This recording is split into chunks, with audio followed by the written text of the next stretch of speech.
Hi everyone, I'm Yuto and today on Stachi I'm going to show you how to make a creamy and delicious Japanese crab cream croquette. Let's get started. First, you need a decent sized frying pan, heat on medium low and add 30 grams of unsalted butter. Once it's melted, add 1 medium onion finely diced and fried until soft and slightly translucent. We don't want to let them brown, so be careful of the temperature here. Once it looks like this, drain your crab meat and add it to the onions along with 1 teaspoon of ketchup.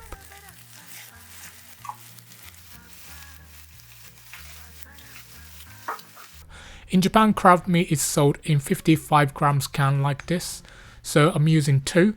If you can get 5 or 6 ounce cans instead, you can use that whole can. It doesn't need to be exact. Mix it until it's well combined. Then sift in 4 tablespoons of all-purpose flour and mix again. We're basically making a roux here, and when we add the milk, it's going to become thick and creamy. I'm adding 200 milliliters of whole milk, so add it a little at a time while whisking to loosen the mixture and prevent lumps.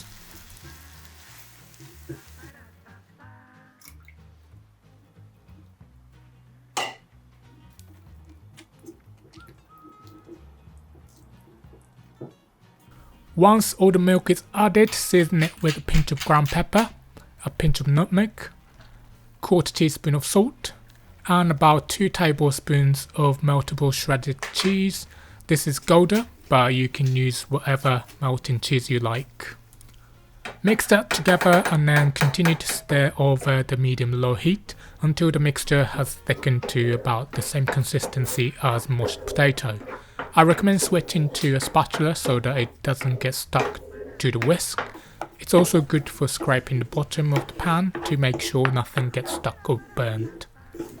Okay, this looks good, so let's take it off the heat and transfer it to a wide heat-proof container. Just spread it out thin to help it cool faster.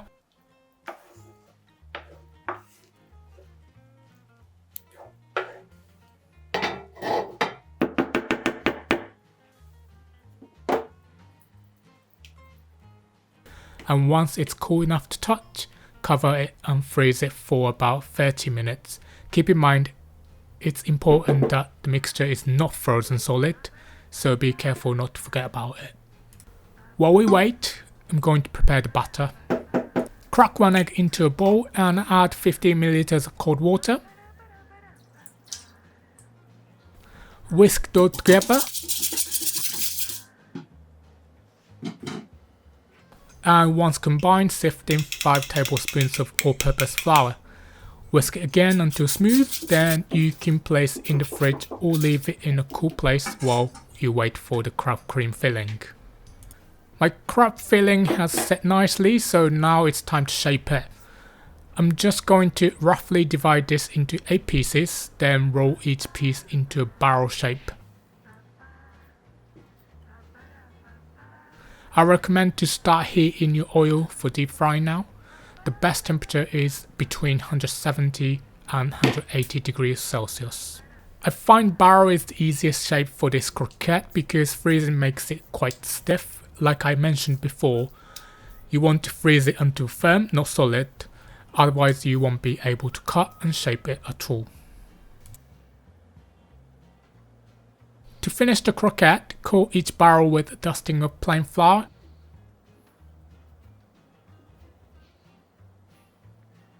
Then a layer of butter.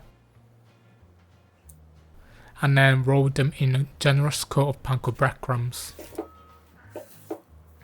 If your oil isn't quite hot enough at this point, I recommend placing them back in the freezer just to stop them from losing their shape.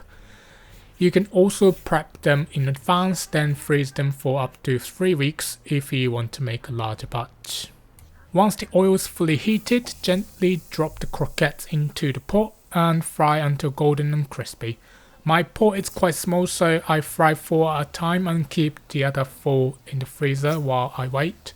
It's important not to overcrowd the pan as this will lower the oil temperature and could actually make the croquette fall apart, which would be a disaster. When they look like this, transfer them to a wire rack to drain off the excess oil.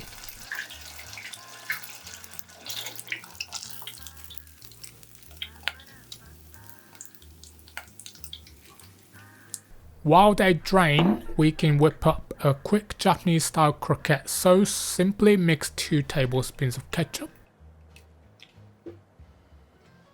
with 1 tablespoon of Worcestershire sauce, and that's it.